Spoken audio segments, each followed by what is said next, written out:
Podcast. My name is James Strong, joined once again by my co-host Cody Tanner. Cody, how are you on this Saturday evening? James, I'm doing all right. Work was fun this morning, but now we got the night and tomorrow off, so we're just chilling. How are you doing, my friend? Okay at best, but happy to talk some Steelers and have some happiness in life here. Yeah, there we go. I see you're wearing the Debo hoodie, which is nice. He Yeah, he man. just got signed to his European league again. No, he didn't. Yeah, he did. No, it was an April I Fool's joke. know. Man. I was just rolling with it. We didn't get to do an April Fool's. We didn't get to do any kind of April Fool's. So I wasn't sure. You didn't talk about it before the show, so I thought you bit in on it like everybody else did. No, that would be. I mean, don't get me wrong. He could probably still do it. Not Yeah. at the same level as far as his speed, probably, but I mean, he'd still knock some people out. Yeah. Plus, the league doesn't exist anymore, so Not that one. There's still another one over there, isn't there? There's a different league over there. Nothing affiliated with the NFL. Yeah, we just have. They just have. Sure, but yeah, teams are affiliated with certain countries or have like development stuff over there. But yeah, no, but we're gonna talk Steelers football. Before we get into that, we have some former Steelers news and some other stuff, and then we're gonna talk new uniform numbers. And James, we're gonna go over your mock draft. But again, before that, we have Steelers by the Lake news, month in review. So downloads. Let's talk. Yes. Number one state from last month was Pennsylvania. Such a weird thing to have happen. At number two was a tie, Cody. California and Ohio both coming in at a tied number. Not two states you'd normally see tie in pretty much anything, but they tied in this. So yeah, right. Number four, Missouri, who's been real strong for us probably like the last 6 months or so. Yeah, real strong. And then a tie again at fifth place from Texas and Virginia. Yeah, not so West our Virginia. top five has six states in it this month. Yeah. Top five has 6, and then West Virginia didn't fall in that, unfortunately. Hoping to get some more people here. Listen, I did my job in Texas. I moved to Texas. I got some followers. I left. I'm in West Virginia. Trying to do a couple there before you went, but that's true. We had a few. But yeah, let's get into former cornerback of the Pittsburgh Steelers, Cam Sutton. We talked about this a few weeks ago, how he was involved in some legal issues and everything like that. He did wind up turning himself in. And then shortly after that, he was released and the charges were reduced to a misdemeanor. That is a massive reduction from what he was facing originally. Yeah. You got to wonder what the heck happened. Was he just hiding somewhere, making phone calls, like proving his innocence about something? Or was he, what the heck was going on? Was he waiting for more evidence to come out before he dealt with this? Were strings being pulled? I don't know. That's just crazy how that worked out. He was always touted as a very intelligent individual while he was with Pittsburgh. And never once did you ever hear anything about anything shady going on off the field with him, right? Never about him losing his temper. He wasn't fighting people on the field. Seemed like a real even-keeled dude. So it wouldn't surprise me if the whole reason he went missing is exactly what you insinuated, is that he was basically building up a case to defend himself so that he could say, hey, here's some facts around this that you guys didn't realize because you're just jumping to conclusions. And no coincidence that the charges got immediately reduced drastically when he turned himself into police. So I think you're on the right path there, Cody. That's good news for Cam. Obviously, his contract with the Lions was already terminated. So they did not give due process a chance to play out. They just said, see you later, homie. So we'll see what happens. There's a chance with the charges being reduced as heavily as they have been that he gets another shot at the NFL now. So for his sake, you hope so. I don't know who would be interested in picking him up, but teams get kind of desperate. Yeah, teams get kind of desperate when things aren't going well on their depth chart. So you never know what will happen. I don't expect him to get signed until probably after the draft. I think if a team is looking for a corner and they wind up not getting one they wanted, Cam's a guy that they could probably bring in. Week 1 or 2 of the regular season, you have somebody go down with an ACL and you didn't have a backup plan, or something, somebody gets injured in the preseason, or just all your guys that you thought were going to develop turned into complete just bombs. Yep. That's where it comes into play for Cam. So hopefully he's got an opportunity to get back in the league and things clear up for him. Things not clearing up for a running back by the name of Alfonso Graham, Cody. Not a name most would be familiar with. He was on the practice squad with the Steelers last year, was carried onto the currently 74-man roster on its way to 90 with the NFL draft and the undrafted players therefore after. But he was released, and he was released because they brought in a new tight end, Cody. Yeah. Michael Pruitt, excuse me. 6'2", 251 pounds, 32 years old. He's an old guy. I shouldn't say that. Been around the league. Yeah. Been around the league, and most recently with the Atlanta Falcons. How weird. Interesting. So now Arthur Smith has brought in a wide receiver that's worked in his system, a running back that's worked in his system, and a tight end that has worked in his system. So it almost feels like some student aides at different positions here to help teach out his system to veteran players that have already been on the team that are unfamiliar with his system. So a little more of a blocker. When he came out, he was a highly athletic dude, ran in the 4.5s and very explosive, but now he's 32, so don't expect him to be so explosive. Blocking is kind of more of his forte than receiving, but that's what's asked of tight ends in the Arthur Smith offense. So it might be something that, and I think you're raising your hands, maybe we see a transition to fullback for this gentleman. Well, maybe. Would not surprise me. Not at all. But here's the other thing. I mean, you want to talk about him using tight ends. In the 2 years he spent with Atlanta, he had 25 receptions and 5 touchdowns. Yeah, red zone monster. Yeah. So I can't imagine he's going to get a ton of playing time for Pittsburgh, again, unless he makes that transition to fullback. You're not going to put this guy in over, I know, the arm length. I know, I see it. 30. No, he's got good arm length. He's got good arm length for a shorter tight end. He's got like 33+ inch long arms. 33 and a half. Great. Yeah. That's fantastic length for a tight end. But he's not, you're not going to put him in there over Freiermuth or Darnell Washington. It's just not going to happen. So, no. But we will run 3 tight end sets. There, he should be able to handle defensive ends and outside linebackers. That's the key. Yeah. It should be interesting to see what they're using him for. And it's even more interesting to see if he makes the active roster. In all honesty. So again, fullback transition, we'll see what happens there. New player numbers is what we're going to talk about next. And James, I like most of these except for maybe like 2. But we'll run through in order from lowest number to highest number. Obviously the 2 new quarterbacks, actually 3 new quarterbacks, back to back. Justin Fields with number 2, Russell Wilson with number 3, no shock at either of those, and Kyle Allen with the number 4. So, yeah. So one thing here, apparently Justin Fields had asked for jersey number 1. That is a jersey number Pittsburgh does not hand out, honoring Gary Anderson, the former kicker for the Steelers that was with Pittsburgh for forever. Kind of ironic there. Don't really understand why they just haven't retired it if they're not going to give it out. But yeah, George Pickens requested it too. So wrapping up those quarterbacks, you got number 5, Cameron Johnson, the new punter. So 2, 3, 4, and 5. And then Patrick Queen was allowed to wear number 6. Yep. So I was this is impressed. a good sign. I was impressed we let him do that. Pittsburgh's been, the traditional keep the linebackers in the 50s and 90s.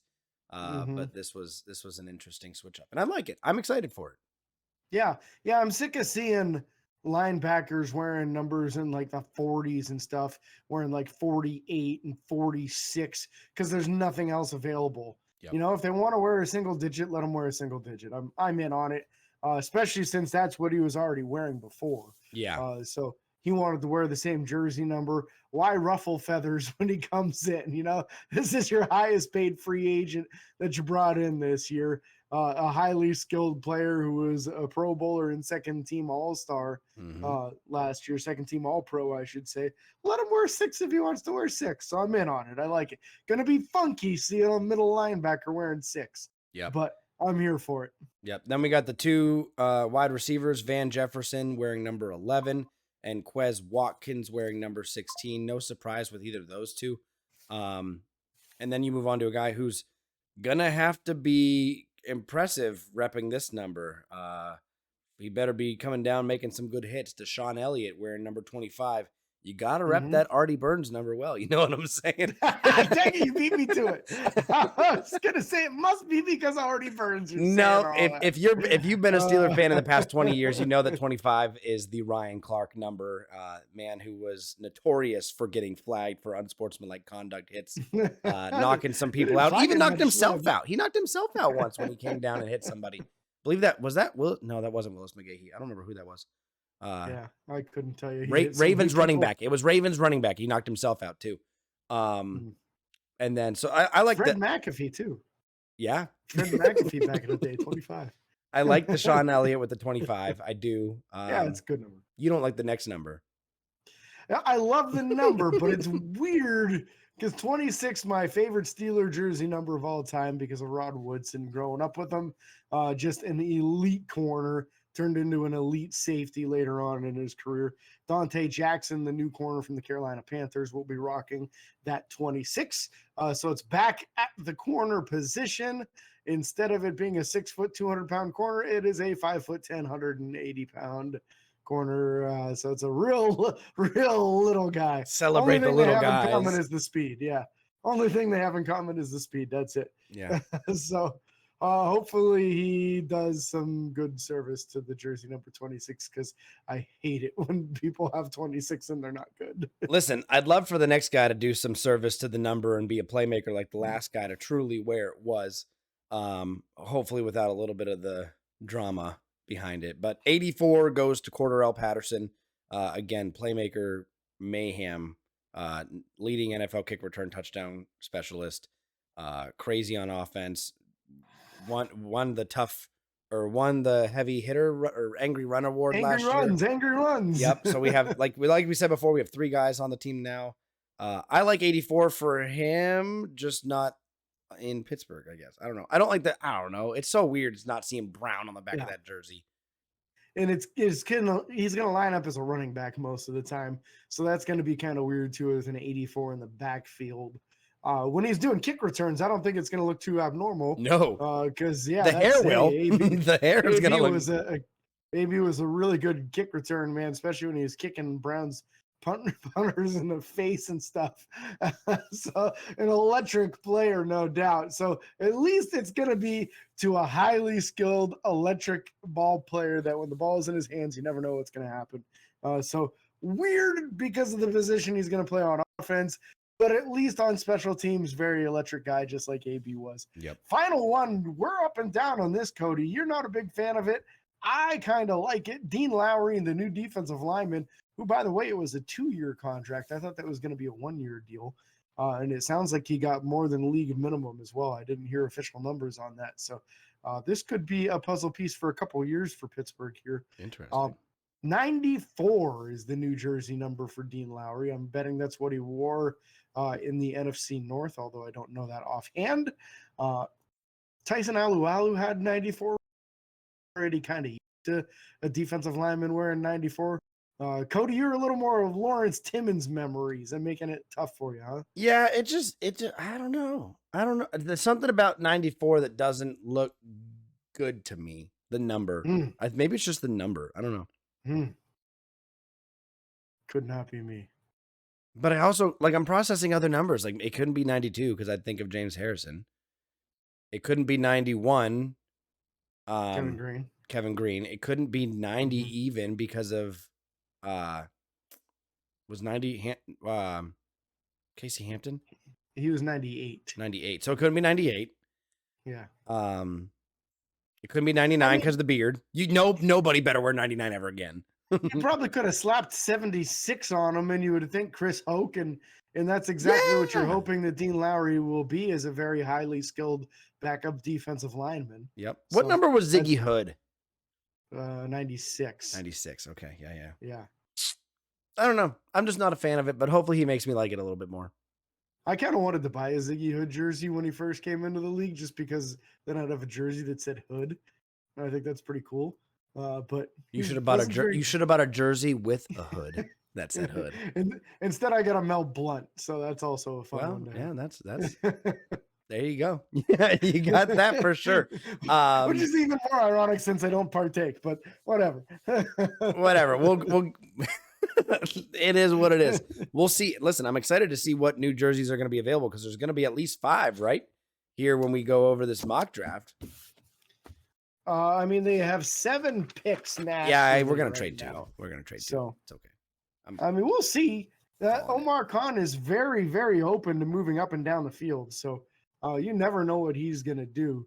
It sounds like you're ready for me to get you my first mock draft of the season here. I'm very ready for this mock draft. Let's get this mock draft going. Jeez. With my first pick for the Pittsburgh Steelers at number 20, I had a few offers trying to trade out of the pick. I did not want to trade out. I wanted to secure a position. There were a large number of great options available here. I wrote them down so I could tell you guys exactly who I was choosing from. So the way this particular mock laid out I had to go through a bunch of them, a lot of bugs on the site I was using. Once I got it going here, Marius Mims, the tackle from Georgia, was available. Jackson Powers Johnson, the highly touted center, was available. Also, Cooper DeJean was available at pick number 20. Wide receiver Keon Coleman was available. So I had some pretty good options from I would say, 4 of the major positions that Pittsburgh needs right now on the roster. I decided to go in the center direction, but not the direction that you're thinking. I went with Graham Barton out of Duke. There is a very large push lately for Graham Barton to possibly be the best center in this draft, from the common knowledge of it being not Cooper DeJean, but Jackson Powers Johnson or Zach Frazier out of West Virginia. Those are the 2 more common names. Graham Barton played left tackle most of his career at Duke, but his freshman year played center. So he is comfortable with the position. He's 6'5", 313, arm length 32 7/8 inches, which is pretty good for a center. But that's exactly why people are expecting him to kick inside and have to play center or guard. And he has that center capability from his freshman season with Duke. So that's the direction that I went in the first round. It's a glaring hole on Pittsburgh's roster right now. They're apparently going to rely on Nate Herbig, which last year, to be brutally honest, that's something that Cody and I suggested multiple times throughout the season when we saw the struggles that we had there at that position from Cole. He was just absolutely struggling. And we both suggested, hey, let's try Herbig out there and see if he can do any better, because I don't think he can be a whole lot worse. This is just a plan of, hey, top-tier athlete, top-tier player. Let's plug this position with somebody that can start for the next 10 years. So that's the route I went in the first round. Second round, stayed again at the natural position of 51 on the board. A lot of good available talent there as well. So linebacker Edgerrin Cooper, one of the top middle linebackers in the draft, was available at this position. A couple of big boys, offensive tackle Patrick Paul and defensive tackle Michael Hall, both available here, which would both take care of some needs. Hall more of a 3-4 defensive end type that could kick inside. What I decided to do was take care of the wide receiver position, because I believe that wide receiver 2 is not on the roster right now. Malachi Corley out of Western Kentucky was available, and that's exactly the direction I went. He's a 5'11", 215-pound wide receiver. At his pro day, he was clocked in the mid 4.4s, so not blazing fast, but very good speed.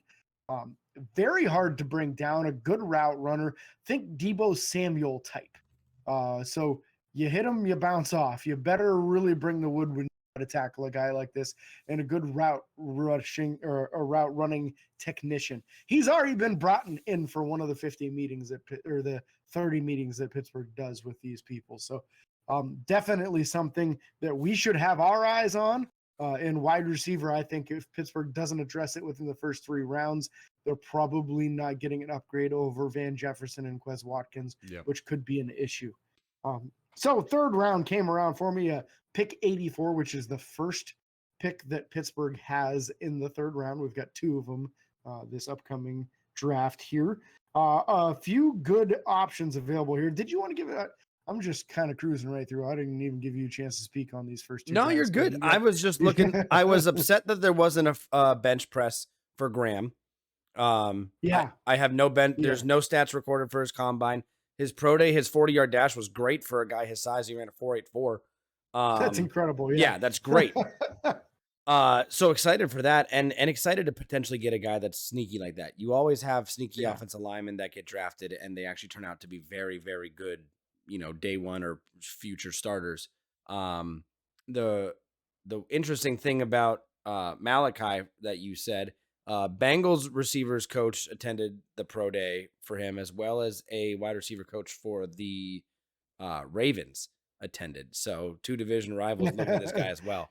Thought that was interesting. Screams AFC North, doesn't he? Yep. Most definitely. Anytime you can get a physical dude like that goes well in the AFC North. Yep. So those are my big 2 takeaways from those guys. All right, so at pick 84, I've addressed the center position. I've addressed the wide receiver position. Leaves some big glaring holes still, in my opinion. So defensive linemen available here. Dwayne Carter, both available at this spot. Safety Jackson Bullard was available also.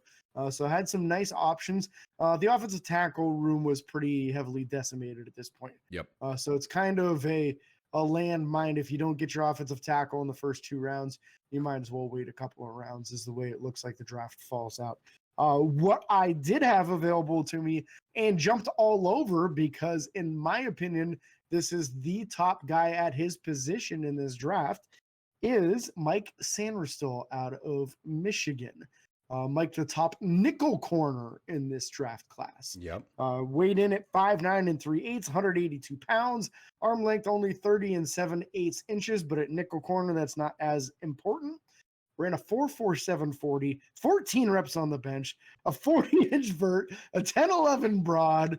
He's known for being an incredible tackler. He's great against the run, better in coverage than he is against the run. And honestly, if he was 2 inches taller, we'd be talking about him in the first round.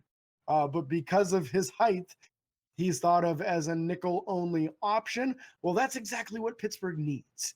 The biggest weakness that we've had at the nickel position for as long as I can remember is not having a guy with speed. Usually we have small, quick dudes, and they're good against the run. Well, this is somebody that has everything. So he's got the good against the run that Mike Hilton had, and can carry someone vertically, which Mike Hilton could not do. He was very poor in covering somebody as soon as they started running downfield. He got outran because he just didn't have the long speed for it. So to me, if you can pull off Mike Sanderstill in this draft, oh man, that's just a dream come true at the nickel corner position. You might be right away having a top 5 nickel corner in the entire NFL if you can draft this kid. Interesting. Yeah, just impressive numbers all across the board from his combine. Most interested finding out here that he's only played cornerback in college for 2 years. So seeing how that transition into NFL style cornerback room would be very interesting. So I like the pick. We need a corner. That we do. We need a corner, and specifically nickel corner. Yeah. Yeah, because Dante Jackson is an outside corner. He is not he's the size of a slot corner, but he can't play it. He's not a good tackler. So it's not something that you can just slide him inside because he's small and fast. Not really going to work that way. So next pick for Pittsburgh is pick number 98, which used to be a compensatory pick for the Carolina Panthers, acquired in the trade from Deontay Johnson to Mr. Jackson there. I was surprised to see him still available. Mason Smith, the defensive tackle out of LSU, was still there. He was somebody I was considering at the previous pick at 84. So honestly, I jumped all over him. Yeah. This is a defensive lineman with defensive end capability, 6'5", 306 with 35-inch long arms. His 40-yard dash was a 5.01, which is not too bad for a guy that big. That's pretty decent. So he's got some flashes of pass rush ability. Got the length to be able to disengage off of blockers. What was the name again? The Mason Smith out of LSU. Yeah. So this would give us a new guy in to push Isaiah Loudermilk, to push DeMarvin Leal. And it's either going to push these guys to be better or it's going to push them off the roster. But it's something that Pittsburgh needs to do. If they don't address defensive line in the first 2 rounds, I really feel strongly that they need to do it in the 3rd round to get somebody skilled enough that you could possibly develop into a quality starter. Because we're in a situation where 3 of our top 4 defensive linemen on the roster right now are on the wrong side of 30. That's a big problem, man. You got to get some youth and some people that you can develop into future starters. Mason Smith would fit the system perfectly as a 3-4 defensive end who could kick inside and pass rush on nickel and dime type situations. Any thoughts on Mason? Big guy, 6'5", Yeah. 306, 35-inch long arms, just like you said.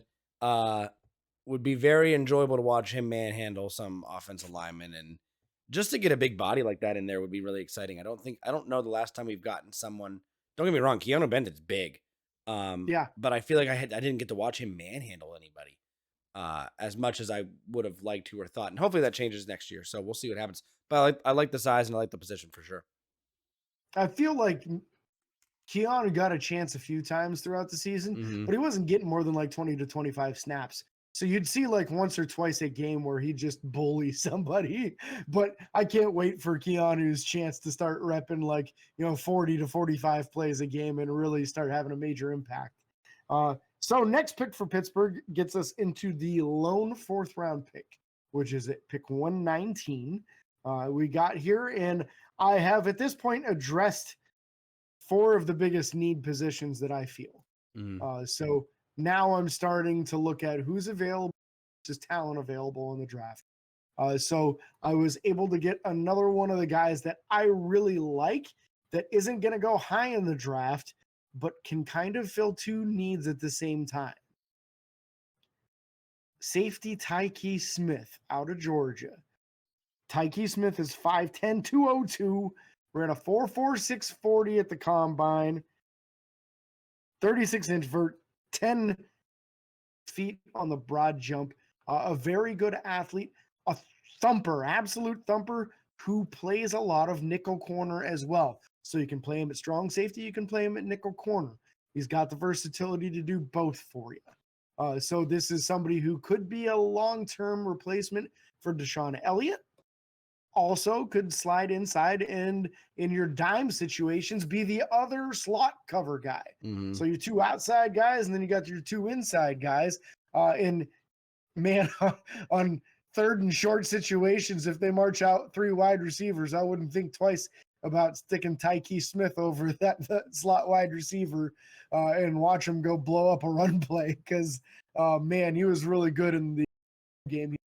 I forget if he was East-West or Senior Bowl, but I remember him really popping out and being somebody that we talked about after that game of really sticking out and having a nice game. Yeah. So addressing kind of 2 positions, but I think safety would be the first place that he'd see the field.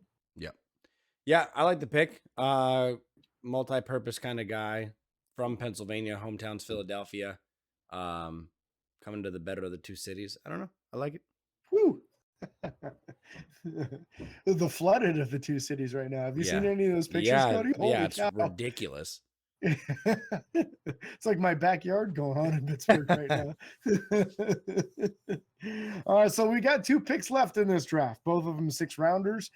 First one is going to be at 178, which is very early in the 6th round. It is the 2nd pick of the 6th round. At that position, I was looking to fill something I hadn't addressed yet. Offensive tackle, there was one by the name of Christian Jones from the University of Texas available. This is a lump of clay guy. You know how much I love clay guys. 6'5", 305 pounds, 34.5-inch long arms. So he's got the height, weight, and length that you're looking for. Get somebody in the room to try to develop because we're going into the final season with Dan Moore Jr. And if you don't address offensive tackle in the 1st or 2nd round, I think you kind of might as well wait until later on to address it because I don't see a 3rd or 4th round guy good enough that will be available in this draft class that will actually beat out Dan Moore. So if you do it in the third or fourth round, you're still in the same situation. So why not just grab a guy later on instead, and see what you can develop out of him? Spencer Anderson, Dylan Cook, maybe one of these guys can develop enough to unseat your left tackle and Dan Moore. But a lump of clay depth guy for me. Yep. No, I like it. I don't have much to say about that pick. Again, just like what you said, at some point you got to address it and get somebody in there. And why not now? Yeah. It's a good pick. 34 and a half inch on. Yeah. I love it. Yeah.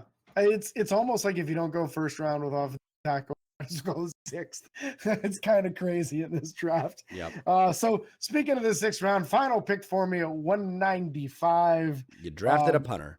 I'm just kidding. No, don't need it now. No, I was planning on doing that with my mocks until we went out and got Cameron Johnson.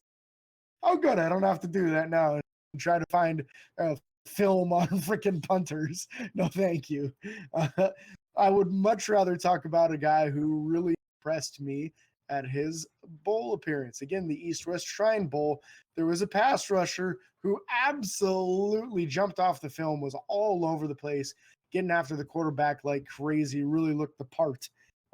I was surprised to see him available here, but he's from a small school, so that's probably part why. Mohammed Kamara, outside linebacker from Colorado State. Best available player kind of selection for me at this point. Let me tell you a little bit about Mohammed Kamara. 6'1" 3/8", 248 pounds, so a fairly well-built dude. 32 3/8 inch long arms, 4.57 40. Cody, fast. He's a very, very fast first step. Great edge capability to get around that corner and up the field. 23 reps on the bench, 34.5 inch vert, 10-3 on the broad. He's just a very good pass rusher who's got that ability to bend and get up the field and good strength as well. So this to me would be the kind of guy that if you bring him in, your top 4 outside linebackers are secure and you don't have to think about it again for another 2-3 years until you're re-upping TJ Watt on his next extension kind of thing. So I would be really excited about a guy like this. And you wouldn't have to worry about, oh no, what do we got 2 outside linebackers down and now no, you actually should be excited. This is a guy that has potential, kind of like Nick Herbig, for splashing out there as an edge rusher. So yep. I'd be excited if he was somebody they drafted that late. Not that it's the position that I want them to draft, but I felt like I'd addressed all the big needs on the roster, so I was willing to take a swing at an edge rusher late. Nope, I like it. I think it's a position that we kind of don't see a need at because we think of Alex Highsmith and TJ Watt. Getting someone in the room to kind of help out with that is good for the future and injury, knock on wood. Yeah. If anything happens. Yeah, they almost always have at least 4 outside linebackers, sometimes 5. And it looks like we're probably losing the one guy in free agency unless he comes back. Yep. And I'd love to have him back, right? He was great. He had like 3 or 4 sacks in his part-time duties with Pittsburgh last year. And you got to be excited about Nick Herbig, but this is just a move to keep the room replenished and keep it young. Yep. Yep.